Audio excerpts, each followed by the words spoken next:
दूर क्षेत्र में जो गांव है या फिर कहें उससे सटे जो गांव हैं, उन गांव वासियों को भारी तबाही का सामना करना पड़ा और भारी नुकसान झेलना पड़ा।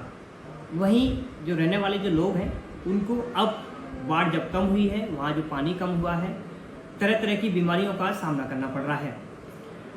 आज मैं मौजूद हूँ नोएडा के सेक्टर 110 स्थित CSC बंगेल में। यहाँ मेरे साथ एक्सपर्ट डॉक्टर मीरा पाठक हैं। मैं उनसे बात करूँगा और उनसे जानूँगा कि बाढ़ ग्रसित जो इलाके हैं उनमें जो पनप रही बीमारियाँ हैं उनसे लोग अपने आप को कैसे ध्यान रखें, कैसे बचा सकें और किन किन चीज़ों का ध्यान रखें। मैम, बाढ़ के बाद जब पानी कम होता है और जो बाढ़ ग्रसित इलाके होते हैं उनमें जो बीमारियां होती हैं वो कौन कौन सी ऐसी बीमारियां होती हैं जो सबसे ज़्यादा पनपती हैं और उनसे खतरा पैदा होता है? बिल्कुल सही बात है सुमित। फ्लड्स के साथ कनेक्टेड बहुत सारी बीमारियां होती हैं। जो फ्लड्स का पानी होता है, बाढ़ का पानी होता है, वो संक्रमित होता है, वो दूषित होता है, वो कैसे न कैसे खाने पीने में, जाने अनजाने में, चाहते ना चाहते हुए एंटर कर जाता है, जिसकी वजह से लोगों को पेट की बीमारियाँ बहुत होती हैं, जैसे कॉलेरा, दस्त, diarrhoea, typhoid, dysentery, hepatitis A, hepatitis E जैसी बीमारियाँ। साथ ही साथ क्योंकि वहाँ पे पानी स्टेगनेंट रहता है, वहाँ पे वेक्टर बॉर्न डिजीज़ेज़ यानी मक्खी मच्छर की वजह से जो दिक्कतें आती हैं, जैसे मलेरिया, डेंगू, चिकनगुनिया, ऐसी बीमारियां बढ़ जाती हैं। बाढ़ का पानी होने की वजह से आसपास बहुत डैम्प सिचुएशंस होती हैं, जिसकी वजह से रेस्पिरेटरी इलनेसेस होने की संभावना बढ़ जाती है, यानी सांस लेने में ब्रोंकाइटिस, ब्रेथलेसनेस वाली दिक्कतें, निमोनिया की दिक्कतें बढ़ जाती हैं।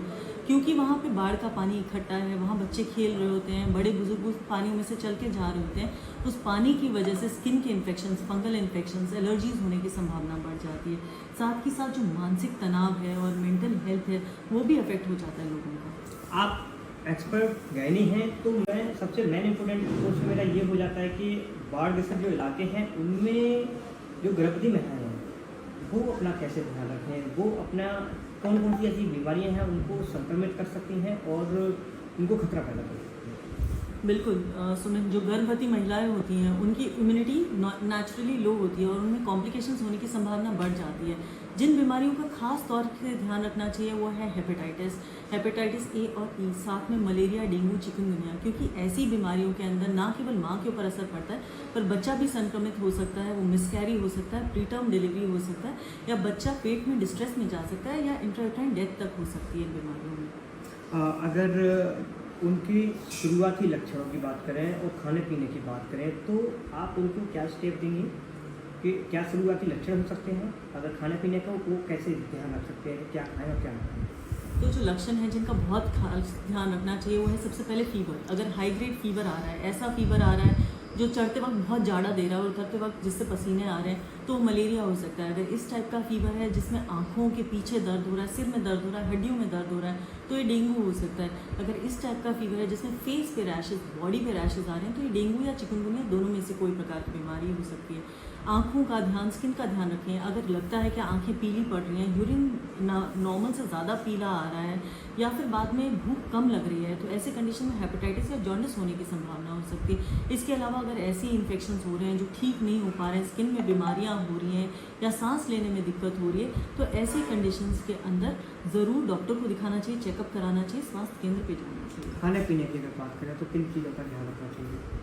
खाने पीने का जो खासकर फ्लड्स के वक्त जो ध्यान रखना चाहिए वो ज़रूरी होता है बॉइल्ड वाटर पीना, यानी पानी का बहुत ध्यान रखना होता है कि पानी या तो बॉइल्ड हो या क्लोरीनेटेड पानी हो। बॉइल्ड यानी जो पानी आता है उसको छाना जाए, उसको उबालने के लिए रखा जाए, और जब पहला खदका आता है उसके बाद 2 मिनट तक उसे उबाला जाए। उबालने के बाद उसे ठंडा करके ढक के रखा जाए। दूसरी चीज़ है कि क्योंकि मक्खी मच्छर बढ़ जाते हैं तो खाने पीने का सामान या पानी जो पीने का है उसको ढक के रखा जाए। तीसरा, हैंड हाइजीन का बहुत ध्यान रखना होता है, स्पेशली गर्भवती महिलाएं इस चीज़ का ध्यान रखें कि जब वो बाहर से आती हैं, खाना खाने से पहले, खाना खाने के बाद, खाना बनाने से पहले, खाना बनाने के बाद अपना हाथ ज़रूर साबुन से धोएं।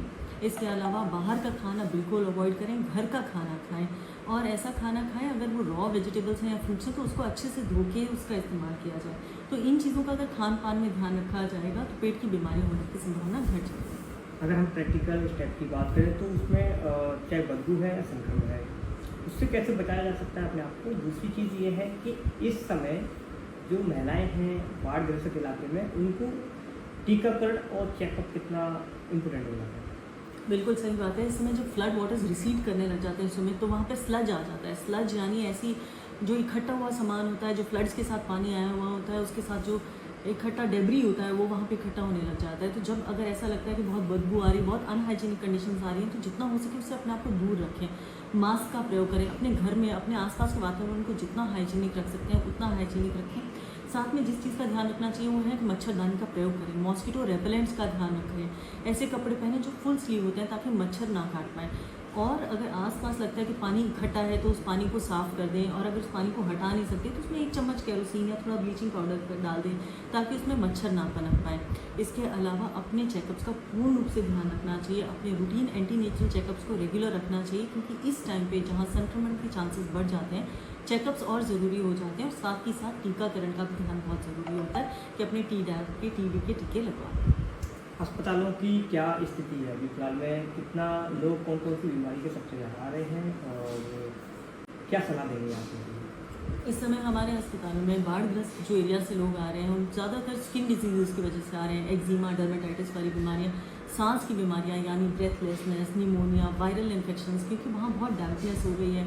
इसके अलावा क्योंकि कितना ही कोशिश करें सैनिटेशन और हाइजीन नहीं मेंटेन हो पाती है ऐसी जगहों पे, तो यूटीआई, रिप्रोडक्टिव ट्रैक्ट इन्फेक्शंस बढ़ गए हैं। और धीरे धीरे अब ये malaria, dengue, chikungunya, viral infections के भी तादाद बढ़ती जा रही है। ये थी मेरे साथ डॉक्टर गायनी डॉक्टर मीरा पाठक। उन्होंने बताया कि अभी फ़िलहाल में जो बाढ़ के स्थित इलाके से जो मरीज आ रहे हैं वो सबसे ज़्यादा वायरल इन्फेक्शन और तरह तरह की बीमारियों के अपने आप को दिखाने के लिए आ रहे हैं। मैं आपको बता दूं कि नोएडा में जो सरकारी अस्पताल हैं या प्राइवेट हैं उनकी ओपीडी अभी फ़िलहाल में तो खुल चल रही है।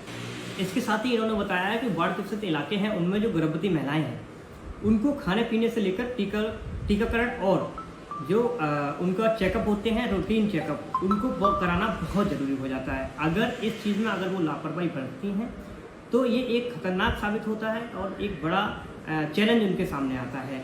तो इसमें बिल्कुल भी लापरवाही ना बरतें, खाने पीने का ध्यान दें और रूटीन चेकअप जरूर कराएं। मैं सुमित राजपूत, लोकल 18 नोएडा।